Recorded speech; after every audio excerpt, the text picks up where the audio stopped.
Israel's military says it's preparing for the next stages of the war against Hamas. I want to bring in Lieutenant Colonel Peter Lerner, a spokesperson for the Israel Defense Forces. He joins us from Tel Aviv. Good to have you with us. Thank you. So there are raids by Israel Special Forces happening in Gaza. What can you tell us about those operations right now? How many people involved, and what is that mission about? Well, good morning. We are in the ninth day now of our activities to destroy Hamas's capability. The operations are extensive and increasing. I can inform you that over the night we attacked and killed one of the Nukhba commandos leaders that from Khan Yunis. His name is Bilal El-Kidra. He was the leader that conducted the butcher and attack in the Nirim Kibbutz. And this just goes to exemplify that we have the intelligence in order to take out Hamas's leadership from Yahya Sinwar, the mastermind of the massacre, all the way down to the terrorists that breached, penetrated, and butchered our babies in their bedrooms. So the operation is ongoing. Indeed, we are taking out Hamas, and we are determined to fulfill our mission to safeguard and secure the people of Israel.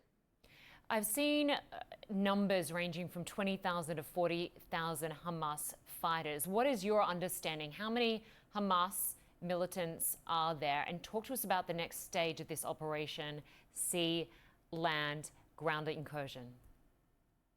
Well, there are some tens of thousands of Hamas operatives, terrorists, but it's not just the operatives. You know, the IDF is targeting the institutions of Hamas because they have subordinated the entire government system to build, support, fund, finance, and instruct and execute their terrorist activities. So effectively what we're doing is dismantling the entire system to begin with.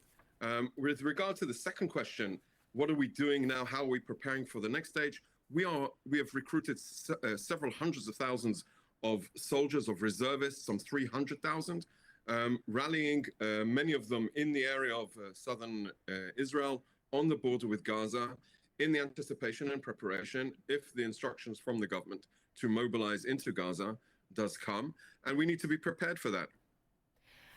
Lieutenant Colonel, Israel has instructed residents in northern Gaza to evacuate. They were told they would have a safe passage for 6 hours, but we've witnessed people killed along that very passage.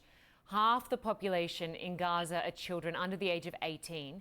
Is there anywhere safe for civilians in Gaza?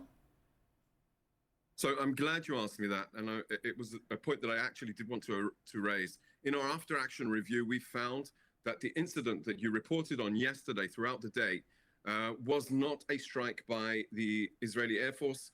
It appears, and what we have found, that no IDF strikes were conducted against the convoy, and it falls exactly in line with what we've been telling you and your viewers throughout the day. You cannot trust one word Hamas is saying to you.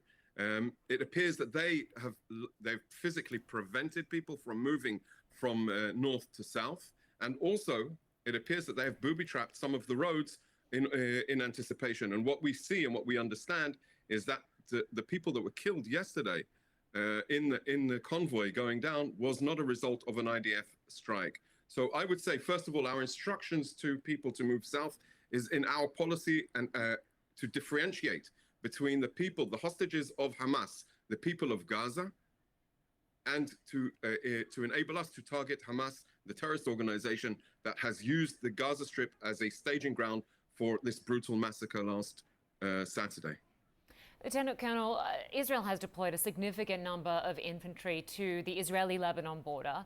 Our CNN team have seen the heavy artillery and rocket fire in southern Lebanon. At least one journalist was killed there. And we've also heard threats from Iran that there'll be far-reaching consequences if Israel does not stop its attacks on Gaza. Should we be worried that this war between Israel and Hamas will become a wider regional conflict? So I certainly hope not. Of course, hope is not a method, and we have to be prepared for every eventuality. We have indeed, out of those 300,000 reservists that have been called up, positioned some of those on the frontier with the border with Hamas, with Hezbollah on Lebanon. There has been some skirmishes and exchanges, and indeed, there has been mortar fire and rocket fire and anti-tank guided missile attacks against forces operating on the border. I would caution Hezbollah, look very closely at how we are dismantling Hamas. They need to be very, very cautious. With regard to Iran, I would say they have invested extensively in the network of terrorism, their proxies here on our border. So, of course, they're concerned. I would also caution them from getting involved. Lieutenant Colonel Peter Lerner, we appreciate your time today. Thanks so much for joining us. Thank you. Good day.